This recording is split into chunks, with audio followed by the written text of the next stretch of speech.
It's me again. And I'm using my phone, which means I'm serious. First thing I have to say is, wow, I am absolutely blown away by your annotations in that document. You know, that's what we did there was amazing. We added value and knowledge to the world. You all did. Holy smokes. I'm blown away. That question that I asked in that set of questions, and you know, it's the early part of the term. I didn't want to alienate anybody, and so some of them might have been a little softball, those questions, but the one that I asked about, like, which of your classmates' comments and annotations stood out to you, it was, for me, that was most interesting to read. And if you haven't gone through and read everybody's question, I think it's question 3, I'm not sure, but it's the one about which comments stood out. It's great. Obviously, I think people are probably just scanning up and down. That's also the easiest way just to look at those comments. So thank you for that. We created something together already. So it's phenomenal. Y'all still have half of Brave New World to read, so I'm not going to do spoilers, but I will talk about why we read and why we read literature and why we read science fiction, and maybe a little bit about why Brave New World is literature in addition to being science fiction. There's a big question in the school of people who discuss science fiction. And for a long time, it's really derided for decades and decades and decades. Even after, obviously, it's not the earliest piece of science fiction by any measure. It's just an early, beautiful sort of utopian dystopia novel. It's fantastic. But yeah, the discussion about which pieces of science fiction warrant the word literature has gone on for a long time. This one does, because it really stays relevant despite so many things that we have to get over. You know, even right at the very beginning, I don't remember which one of you found it or just noticed it. Like, do they mean squat as in, you know, sort of like thieving, thieving the place where we're sleeping, or do they just mean squat in terms of short? And it was just squat in terms of short. And so language obviously has changed.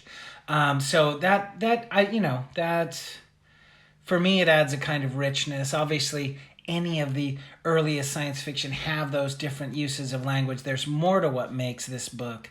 Well, it's prescience. Its prescience is one of the things that makes Brave New World literature. So much of it is happening. And we're going to talk more and more about whether or not it was truly prescient, whether or not it presaged a generation. How strange it is to read it now and to, have it dinging correct. Like, yes, that was a correct prediction on so many different measures. Science fiction is always asking at least 2 questions. Often it's far more, but it often asks, who are we? Who are we, and how did we get here? And I think that those are a couple questions that are central, absolutely central to the book Brave New World. In a previous video, I might have mentioned that Aldous Huxley was at one time the teacher of a writer who's even more famous, or has an even more famous dystopia, and that's 1984. Aldous Huxley was the teacher of George Orwell. Aldous Huxley's book gets written in 1931, and George Orwell's gets written around 1948. And, so you can see how he titled his George Orwell. Now, I'm not requiring that you all read 1984. We have a lot to do, and we want to discuss more tropes than just, dystopic fiction in this class. I would assign it. I would love that we had World Enough in Time to really dig in and read both and annotate both. I don't think we do. I want everybody who loves science fiction to have already read 1984. I'm not requiring it. Of course, I hope that you'll leave this class. I want everybody to leave this class far more charged up about reading. I loved in the discussions where you guys wrote about your love of reading, how you came to reading, whether or not you were big readers early. I loved all that, and it becomes increasingly relevant to this book because As you know, they fly over to Maltira. I gotta think. It's Malpais. It means the bad country. It literally means that in Spanish. I said Maltira, bad earth. But anyway, yeah. So our ability to read becomes relevant to this the study of Brave New World, because one of the things that distinguishes John Savage in the second half of the book here is his love of language. And Aldous Huxley uses references and quotes from the works of William Shakespeare to highlight how much language has deteriorated. Now, it happens to be my absolute and complete honor to be Lynn Benton's Shakespeare teacher. There are many of us who could do it. I'm just saying I'm the lucky one. I'm the lucky one who gets to do it. And I love it because I think that we're all aware now, even now, it's a hard prep. It's hard for people to prepare to come to class.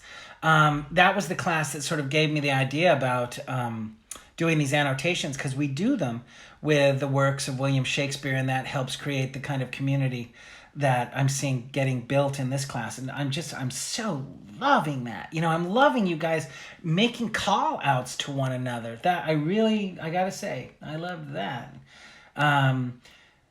This is a battle, online. I feel like I'm driving with stilts as I teach online, but watching you guys be so engaged in those annotations, be so engaged in the forums, referencing one another, going around and making comments on others, I can tell I'm not really driving by stilts. Let me go back to this notion that I was talking about and just highlight for you as you begin to read the next sections. Watch for those moments with Shakespeare, and those will be fun annotations that you'll get to do. Grab, all you need to do is when you feel like you're being served up a quote from Shakespeare, just grab 4 or 5 words and put them in quotes and pop them into a search engine, and then give us that citation. That's just more for you. I hope that it's a pleasant action to do that. So I just wanted to let you know that Huxley uses that language to make a distinction. And of course, what he's also doing is saying that, this kind of richness in language bespeaks a kind of richness in thought. And he's critiquing a culture that drifts away from reading. So these two towering dystopias, 1984 and Brave New World, they come from two people that knew one another. I mentioned that Aldous Huxley taught Orwell. And going through on this read, I'm, of course, reading with you. My dog is distracting me, and I hope that doesn't distract you. I am trying to speak fast and not make this video the longest, most horrible video in the world. But here we are in quarantine. Now, the two dystopias are, of course, similar in many ways. But one of them features a kind of, the Big Brother character. That's the most famous character in 1984. And of course, we don't get to really do a point-by-point comparison of the two. But just to sort of catch you up on 1984, it's about this, totalitarian, horrible government that's completely shrouded. They do, talk about black sites. They have, the whole thing is really about this black site.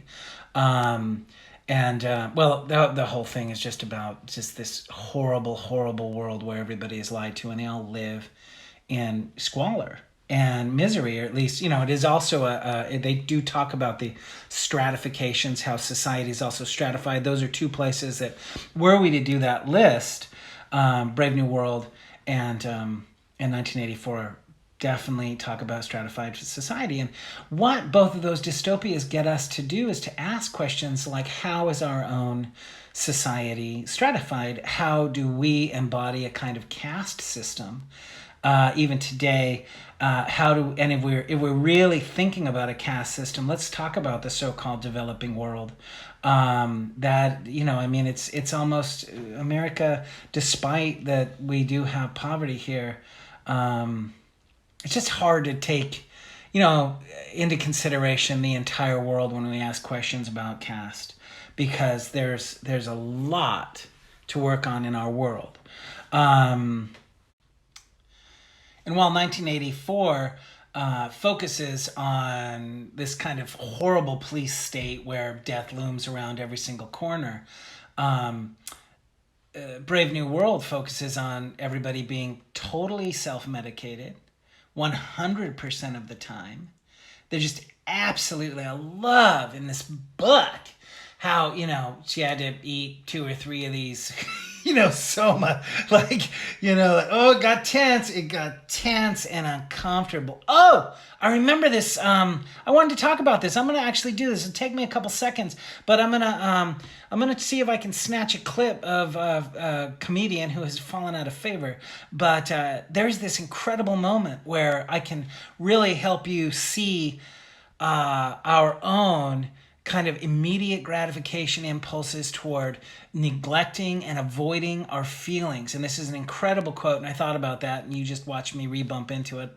You think, hey, Risey, take some notes. Okay. I'm going to bring that, because it came back anyway. So here we are. I was going to do a screen grab of this and have it fit seamlessly into our, hand-edited little thing here, but actually I'm just going to snatch it off of my laptop in front of me, so bear with me. It's just going to flip that camera forward, and it's as though we were in a class together and I just brought up a clip. If you think about the way that Soma's used in Brave New World, and then think about this next little sequence we're going to hear, you'll see a connection. And this was shot in 2013. So that's a long time ago, and it was already happening. So, that tasted good. Yeah, exactly.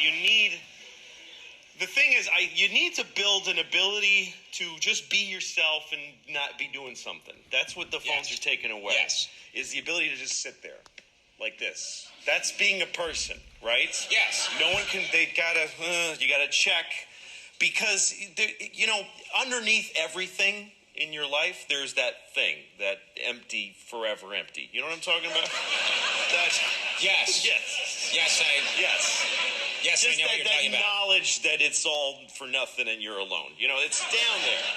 And sometimes when things clear away, you're not watching it, you're in your car, and you start going, oh, no, here it comes, that I am alone. Like, it starts to visit on you. Just the sadness. Yes. Life is tremendously sad just by, being in it.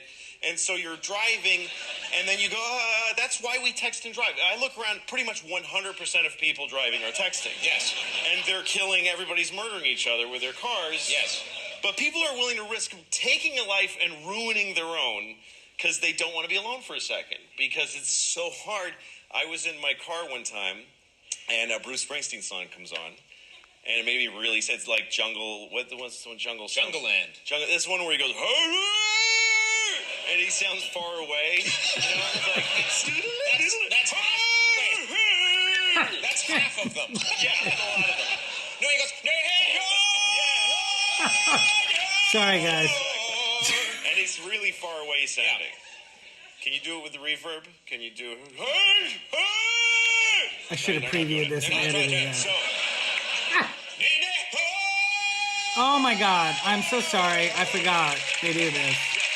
I saw this years ago. yeah. Except for it was Springsteen. If it was you doing that, I would have been like, what the hell is that in my radio? Springsteen. I did it just the same Yes, as Bruce. and I heard it, and it gave me kind of like a fall back to school depression feeling. It made me really sad. Yeah. And I go, okay, I'm getting sad. I got to get the phone and write hi to like 50 people. And then, somebody cool writes back, and then somebody not as cool writes after, and I'm like, oh, you, I'm not going to... somebody better. But, Hey, how come you didn't answer my text?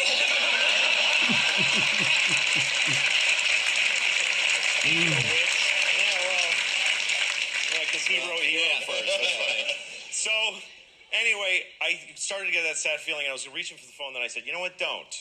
Just be sad. Just let the sadness stand in the way of it, and let it hit you like a truck. And I let it come, and Bruce, and I just started to feel, oh my God. And I pulled over and I just cried like a bitch. I cried so much.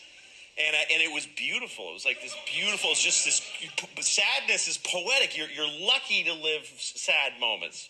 And then I had happy feelings because when you let yourself feel sad, yes, your body has like antibodies. It has happiness that comes rushing in to meet the sadness. So I was grateful to feel sad, and then I met it with true, profound happiness.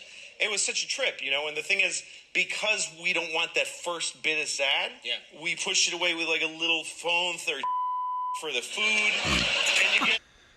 So I include that by way of underscoring that while George Orwell's dystopic vision of the future had to do with a military, totalitarian police state,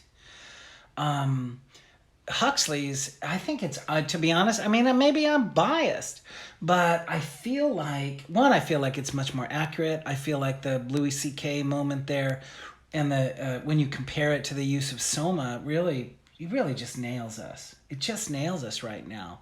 I was born in the 1960s, and we didn't have, pretty much all we had were those moments where you're just weeping. It was the 70s. There was no internet. Of course we cried. But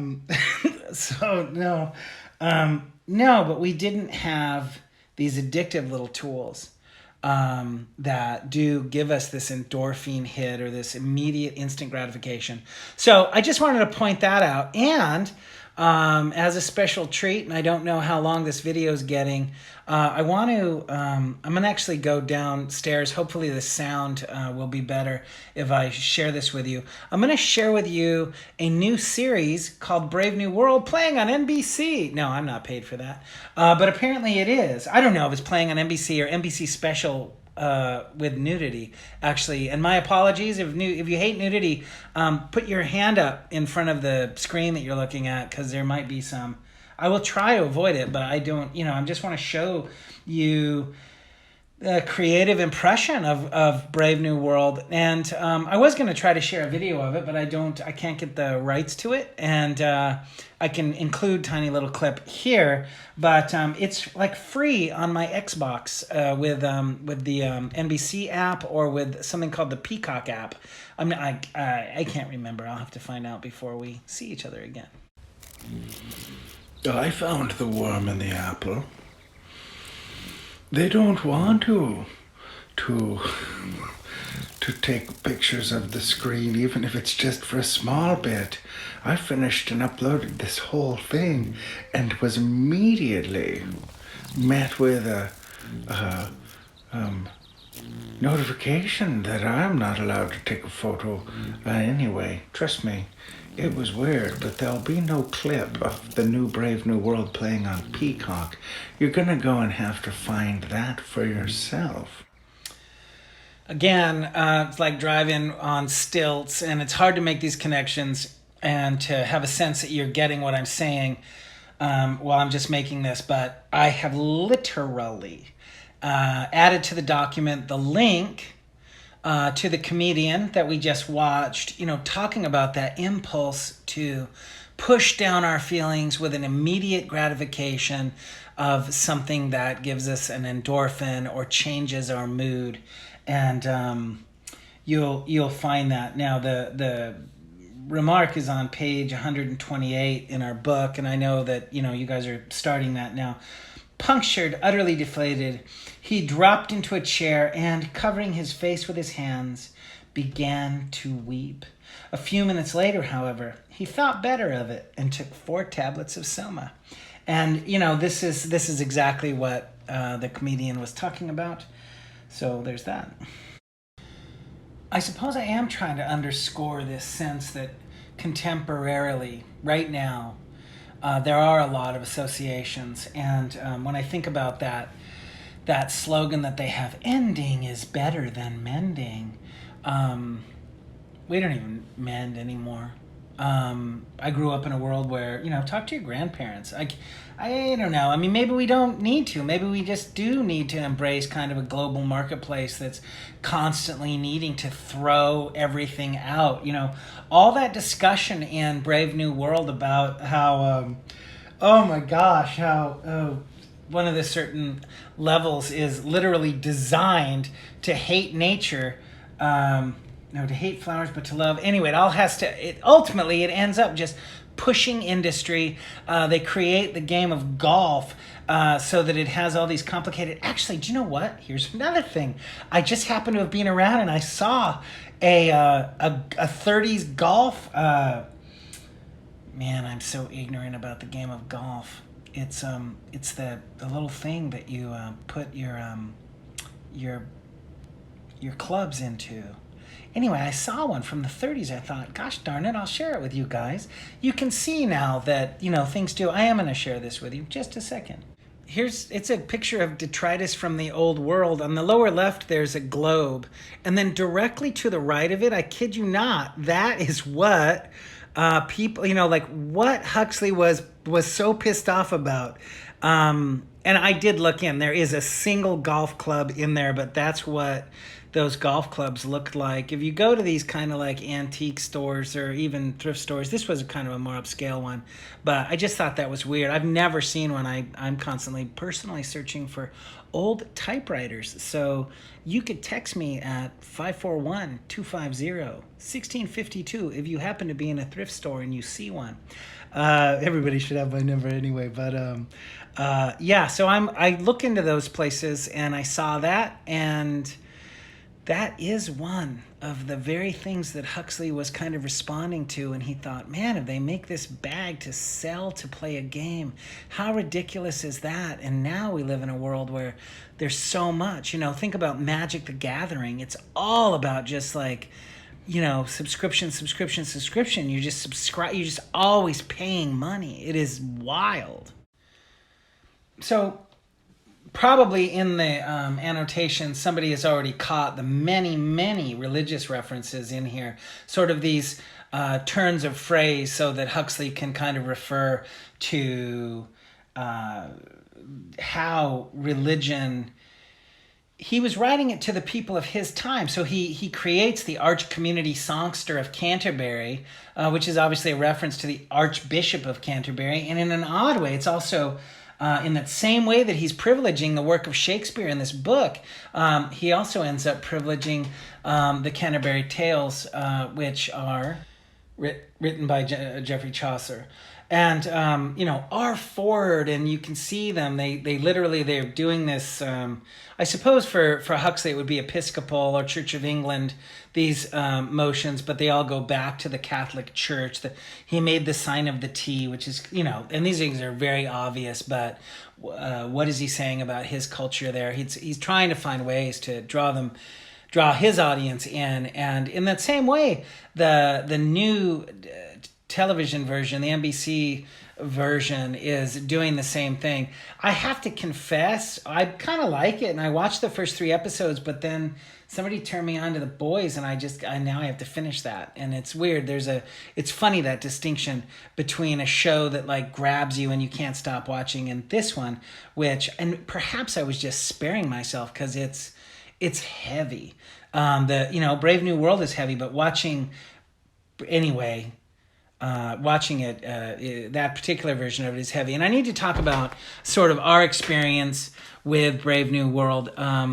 Some of you are probably coming close to realizing that Huxley's writing about the conditioning. He's saying that we're all conditioned from birth, all the people in that. But Huxley was born in a vat of racism.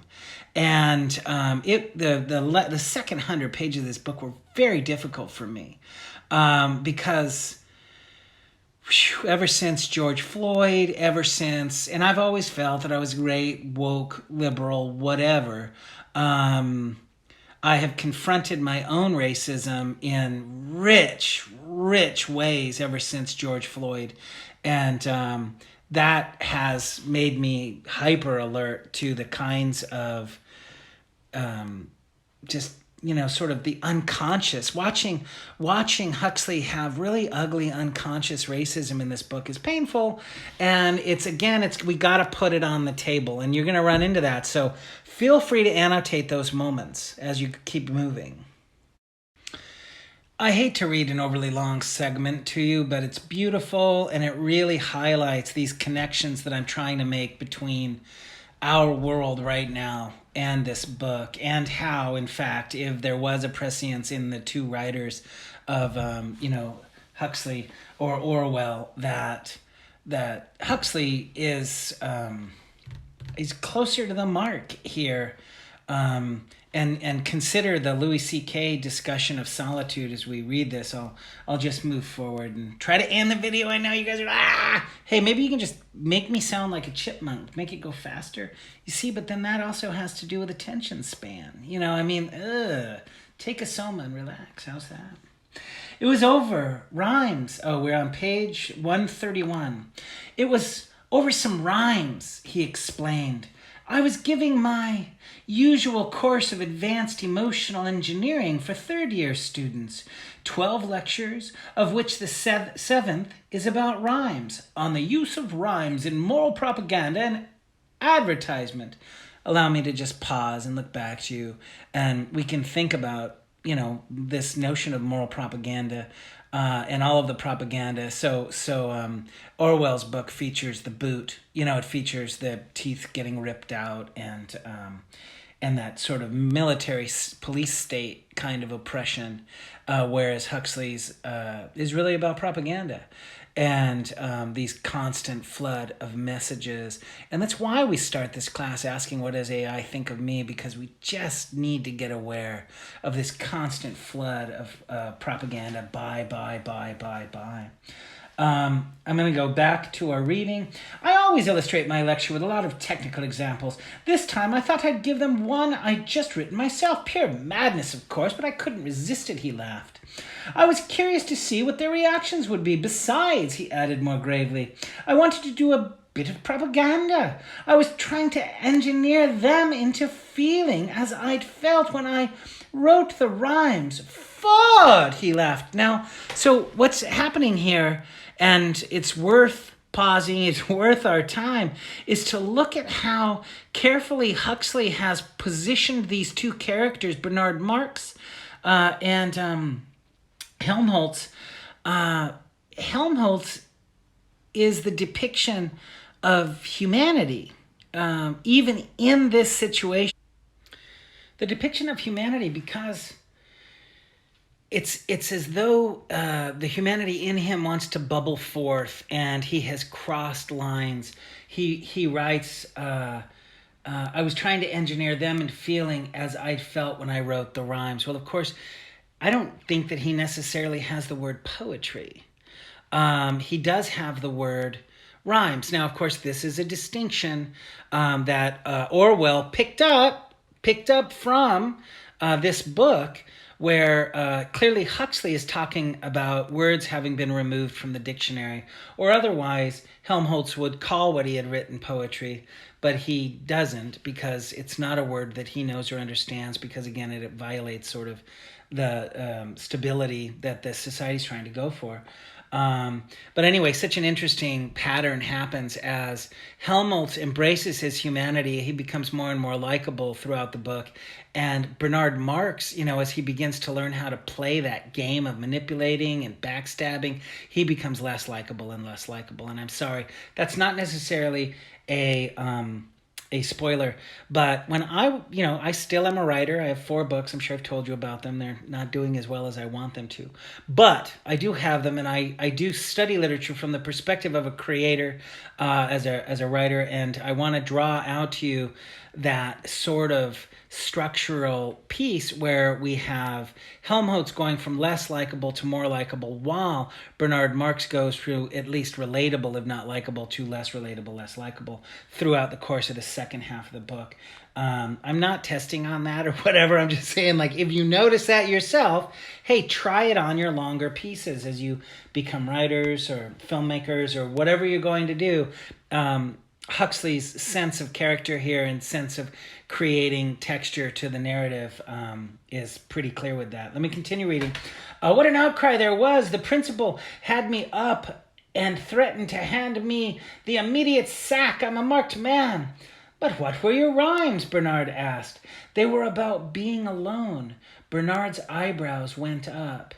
And I'm tempted to read you the whole poem, which is kind of a beautiful poem about being alone.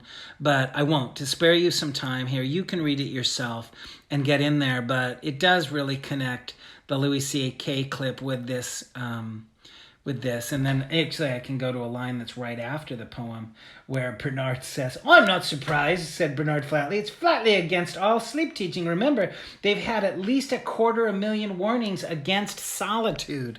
They've had 250,000 solitude. What does our world lack? And I know that you're probably thinking like, well, I'm in quarantine now, you have solitude, but do we? So anyway, I tried to hit all of the points that I need. There are more points to hit, but I wanted to hit those points. I wanted to hit that racism point. I wanted to hit that solitude point. I wanted to hit, to give you a little bit of more background. And so this week you continue annotating according to your contract. There will be questions on Friday for you to answer. And then there'll also be like an assignment to submit. And that submit assignment is your Google Docs document where you have kindly, thank you, pasted in all of your comments from the document. And that's just a way that I know to... Anyway, I don't want to get into this. I have to collect that. And I apologize that you've had to sort of manipulate your comments twice and put them into your own little comment area. But that's how it's done. So, hey, it's been nice to interact with some of you individually. Some of you have texted. Some of you have called. I want you to have a great week 3. Oh, shucks. Listen, so... by the end of week 1, nobody had missed a single assignment. There were a few people who missed assignments during this week. I want you to go back and take a peek at the syllabus and look at how late assignments, missing assignments affect your grade contract. And just give me a call and, we can adjust things. We can, listen, I hope that if nothing else, if I don't seem informative, if I'm boring, I hope I'm at least reachable and someone trustworthy that you could bring any kind of situation. Because you know what, Lynn Benton, we're focused on your success. And I know that sounds goofy and it sounds like propaganda and it's difficult, but I'm telling you, I'm in it for your success. I really am. Like, that's what makes this job satisfying for me. And of course that I get to read brilliant stuff all the time. Anyway, not to get schmaltzy or whatever, but you have a great week. I hope you're enjoying it. And there are going to be a few surprises this week. So just click the links. See you next time.